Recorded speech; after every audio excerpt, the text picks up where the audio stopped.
Assalamualaikum warahmatullahi wabarakatuh. Perkenalkan, nama saya Rizka Melisania, NIM 864, kelas 2 PGSD A3.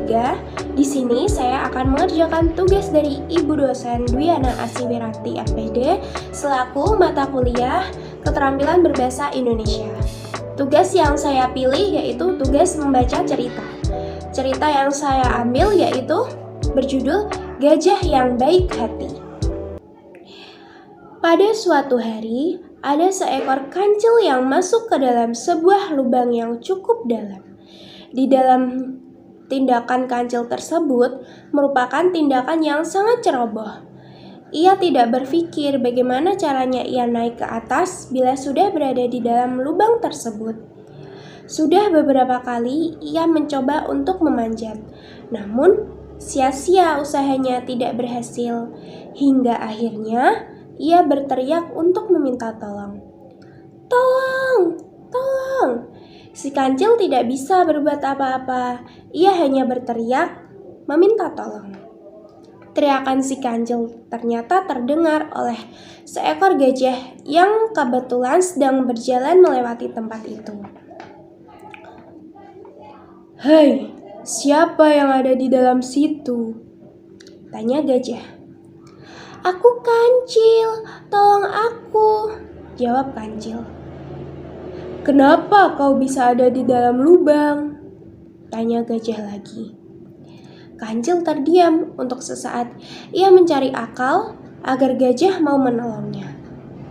Tolong aku mengangkat ikan ini, jawab kancil berbohong. Apa benar kamu mendapatkan ikan?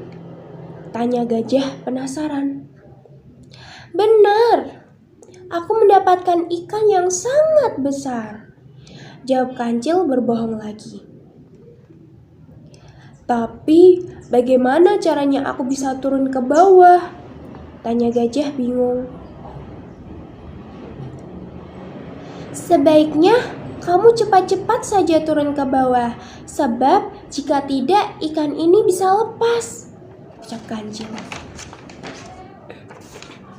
Gajah berpikir sejenak. Bisa saja ia langsung turun ke bawah, tapi bagaimana naiknya nanti? Kancil, mana ikan yang kamu dapatkan? Tanya gajah.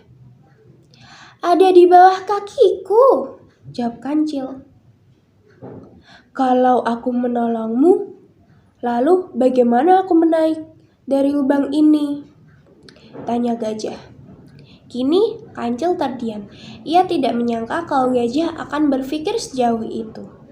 Tidak seperti dirinya yang langsung turun ke dalam lubang tanpa berpikir akibatnya. Kau mau memanfaatkanku ya kancil? Kau akan menipuku untuk kepentingan dan keselamatanmu sendiri, kata gajah. Kancil hanya terdiam.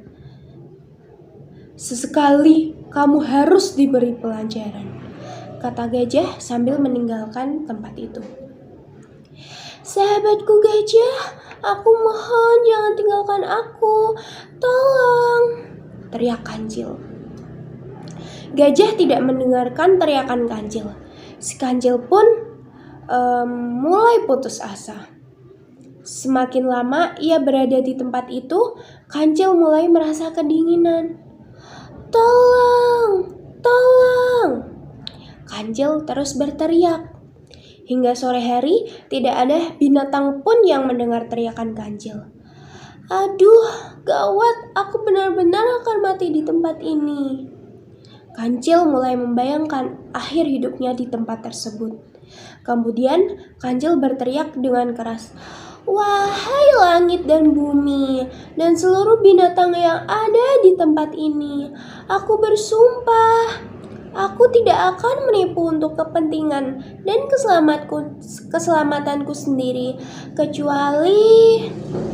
Ketika kancil mengucapkan kata kecuali, ia mengecilkan suaranya hingga hampir tidak terdengar. Tidak disangka, tiba-tiba gajah mulai muncul di tepi lubang itu. Ternyata gajah tidak benar-benar pergi meninggalkan kancil sendirian. Ia sengaja bersembunyi. Ia penasaran dengan ucapan Kancil yang terakhir. "Kecuali apa?" tanya gajah penasaran. "Jawab pertanyaan kucil, kecuali apa?" Kecuali aku terpaksa untuk menyelamatkan diri karena aku hewan kecil yang selalu terancam oleh harimau, singa, serigala, dan binatang lainnya yang jahat, jawab Kancil. "Oh begitu," sahut gajah. "Sekarang, apakah kamu sudah sadar dan berjanji tidak akan menipu, jahil, serta perbuatan lainnya yang akan merugikan binatang lain?" "Benar, aku berjanji," kata Kancil.